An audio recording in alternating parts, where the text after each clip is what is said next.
قریشی صاحب میرے پاس 2 منٹ رہ گئے، میں مختصراً آپ کا جواب جاننا چاہوں گا۔ پاکستان تحریک انصاف کہہ رہی ہے کہ احتجاج اس لیے کر رہے ہیں کہ جو آئینی ترامیم کی جا رہی ہیں ان کے خلاف ہے، تو آپ کو لگتا ہے پی ٹی آئی اس طرح کے احتجاجی دھرنوں سے آئینی ترمیم کا رستہ روک پائے گی؟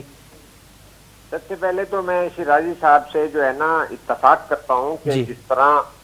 ریئیکٹ کر رہی ہے حکومت، یہ چونکہ خود سیاسی نہیں ہے، یہ خود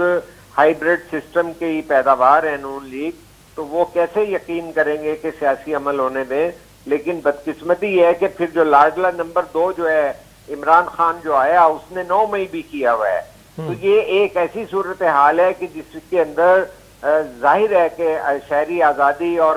جمہوری آزادی کی جو ہے اس کے اندر جو ہے پرامن احتجاج کا، جمع ہونے کا سب کو حق ہے۔ لیکن دوسری جانب آپ یہ دیکھیے کہ یہی آخری بات، کیونکہ آخری منٹ ہے، کہ یہ کہتے تو یہ ہیں کہ ہم آئینی ترامیم کو جو ہے وہ کرنا چاہتے ہیں۔ بھائی عدالت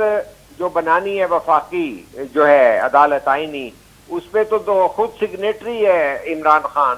فضل الرحمان بھی ہیں، لیکن یہ ساری پالیٹکس اور ہے اور آگے دکھا اور رہے ہیں۔ میں بالکل ایگری کرتا ہوں کہ لوگوں کی زندگی جو ہے خاص طور پہ اسلام آباد میں اور لاہور تک میں وہ کر دی گئی ہے، لیکن یہ تو اکساتے بھی ہیں۔ وہ عظما جو ہیں، وہ وزیر اطلاعات پنجاب اور اس سے پہلے وزیر دفاع صاحب کہتے تھے کہ اٹک پل پار کر کے دکھاؤ، تو وہ تو خود اکساتے ہیں اور ان کا طرز عمل سیاسی نہیں ہے، انگیج کرنے کا نہیں ہے۔ میں شیرازی صاحب سے بالکل ایگری کرتا ہوں، لیکن میں یہ بھی ساتھ ساتھ کہوں گا کہ خود جو ہے پی ٹی آئی کی سیاست جو ہے وہ ایک فرد اور اس کی رہائی کے ارد گرد ہی گھوم رہی ہے، ورنہ تو انہیں چاہیے تھا کہ جو ہیں ان کے جو جتنے بھی قانون ساز اور سازی کے اور آئین کے ماہر لوگ ہیں ان کو بھی انگیج کریں، اپنی جمہوری جدوجہد کو بھی ساتھ ساتھ جاری رکھیں اور حکومت کو ایکسپوز کرتے رہیں اگر جو ہے جبر بہت ہے۔ میں بالکل یہ مانتا ہوں، لیکن آپ ایک سوال اور ہے، میں شیرازی صاحب یہ بتاؤں گا کہ اگر ہم کچھ چیزوں پہ نوٹ کریں تو آج پہلی بار جب پنجاب میں داخل ہوئے ہیں تو انہوں نے تو بلا شبہ خندقیں کھود رکھی تھیں، لیکن یہ آپ کو ابھی مل جائیں گی تصاویر کے دونوں طرف سے جو ہے آنسو گیس پھینکی گئی ہے۔ یعنی یہ پہلی بار ہوا ہے کہ کوئی سیاسی جماعت کا احتجاجی جلوس جو آ رہا ہے وہ پولیس پر بھی جوابی طور پر آنسو گیس پھینک رہا ہے، تو اس کے اندر ایک اشارہ ہے کہ یہ کوئی جمہوری حقوق کی جنگ کیا واقعی اس طرح ہے جس طرح ایم آر ڈی کے لیے ہو رہی تھی، جس کے اندر مولانا فضل الرحمان بھی تھے اور وہ اثر خان بھی تھے جو کہتے تھے بھٹو کو میں حالانکہ پل پر پھانسی دوں گا، تو اس وقت ماشاء اللہ تھا اس کے لیے جمہوریت کی بحالی کی تحریک۔ آج 3 سیکنڈ ضرور دیجیے گا۔ ٹھیک ہو گیا سر، بہت بہت آپ بات کر لیں، آپ کا رائٹ ہے۔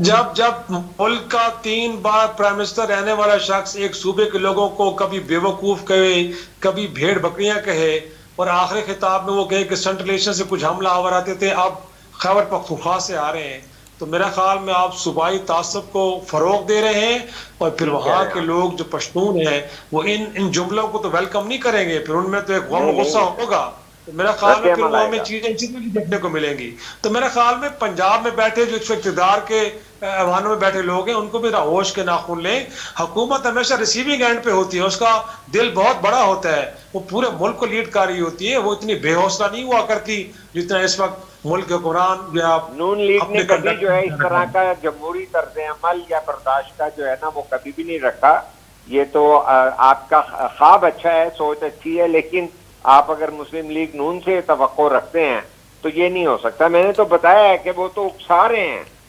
چاہے وہ عطا اللہ تارڑ ہوں، چاہے وہ دوسرے یا پنجاب کی جو ہے وزیر اطلاعات ہوں، ایون ان کی تو جو مریم جو ہے نواز وہ اکسا رہی ہیں۔ پولیٹیکلی انگیج کرنا ہوتا ہے، لیکن ظاہر ہے وہ آئی جی آئی کے ذریعے بنے ہیں، یہ جنرل باجوہ کے ذریعے بنے ہیں، تو یہ پارٹیاں کے اندر سیاسی سوجھ بوجھ اور گہرائی اور ان کے کارکنوں میں وہ جو ہے اتنی پولیٹیکل ڈیپتھ اور سوسائٹی کی ایمنسیپیشن کے لیے یا سوسائٹی کی ٹرانسفارمیشن کے لیے، جمہوریت سے وابستگی کے لیے وہ ٹریننگ اور وہ نہیں ہے، جدوجہد اس طرح نہیں ہے۔